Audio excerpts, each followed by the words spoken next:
So question number one. So if you will design your own kitchen, what kitchen arrangement will you make and why? So for me, if I will design my own kitchen, so I will design a U-shaped kitchen. So because U-shaped kitchen, we can work fast.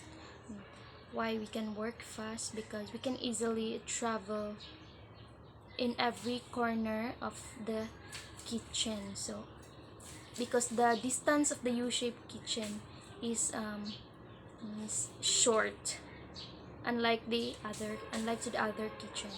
So next is U-shaped kitchen. So we can make plenty of counter space because um, U-shaped kitchen has three connected walls. So in that three walls, so we can make if we can make three three kitchen, three counter space. So in the three corners of the wall, so we can make nine. So we can make nine counter space.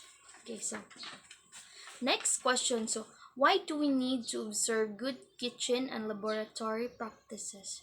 Cite two specific situations. So we need to observe good kitchen and laboratory practices because, for example, if you will cook food inside the laboratory or inside the kitchen, so your tools and equipment is already clean and it is used it is safe to use because the kitchen tools and equipment is ready and clean already because we observe good kitchen and laboratory practices. So next is when we go inside the laboratory or in kitchen, so we can see inside it, um, the tools and equipment or the other um, other utensils in the kitchen and the laboratory is organized, well organized and clean.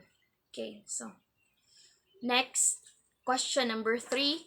For what purpose, why cleaning and sanitation should be strictly observed, especially when dealing with food?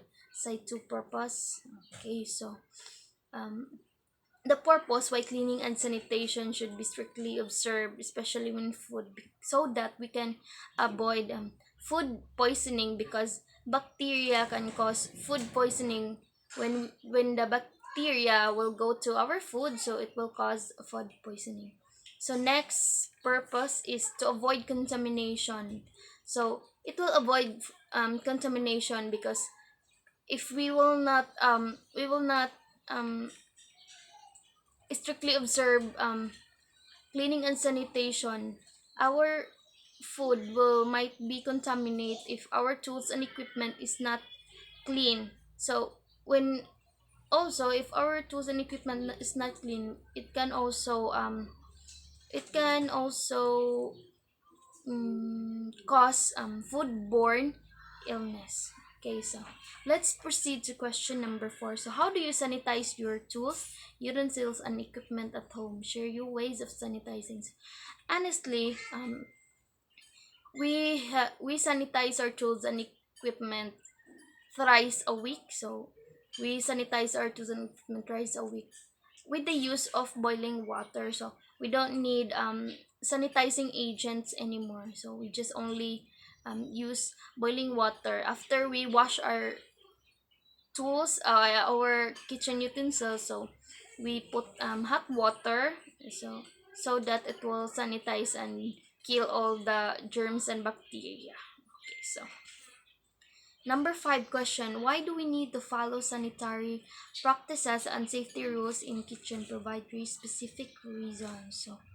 So we need to follow sanitary practices so that it reduces risk of transferring the bacteria to our food. And next is it ensures that the surfaces of our kitchen or in our laboratory is clean, and also it is safe from the viruses, bacteria, or germs to go to our kitchen.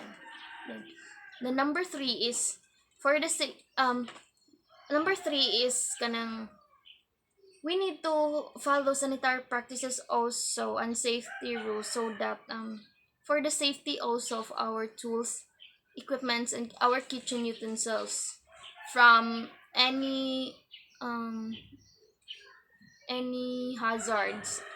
Okay, so for example, our tools and equipments will have, what do you call this, taya? What is the English of taya? Yeah, that's that's what we call, we need to follow sanitary practices so that it reduces risk, it ensures that our surfaces of kitchen is clean, and for the safety also of our tools and equipment. So, okay, so let's proceed to question number six. So, it has been said that in the food preparation, it is important to measure ingredients accurately and correctly to achieve correct consistency and the right taste and appearance of the product. So, do you agree with the statement above?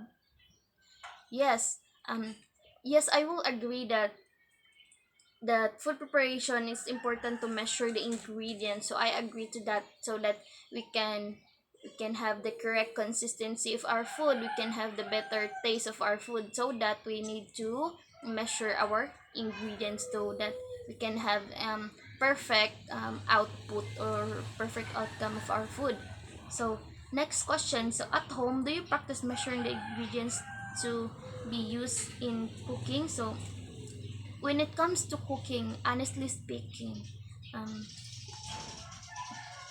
if I want, I will the one who want. If I will the one to cook, I will not measure um, the ingredients using the measuring spoon, measuring cup. So I will measure it by spoon. So when I put condiments, or for example the salt. So if I will put salt, so I will put small amount at a time, so that matansya na ako ang taste if it is already good. Okay, so at home, um I at home I practice measuring ingredients um sometimes. Sometimes. Okay, so number three question, in your own opinion, is it really necessary to follow measurements in cooking? Yes, it is really necessary to follow the measurements in cooking, especially when you bake. Alright, so um, we should need to follow the measurements in cooking so that the the output of the or the outcome of the food is the taste is good, and it has good consistency. So when we say, is it really necessary to follow the measures because so that the taste of the food is better,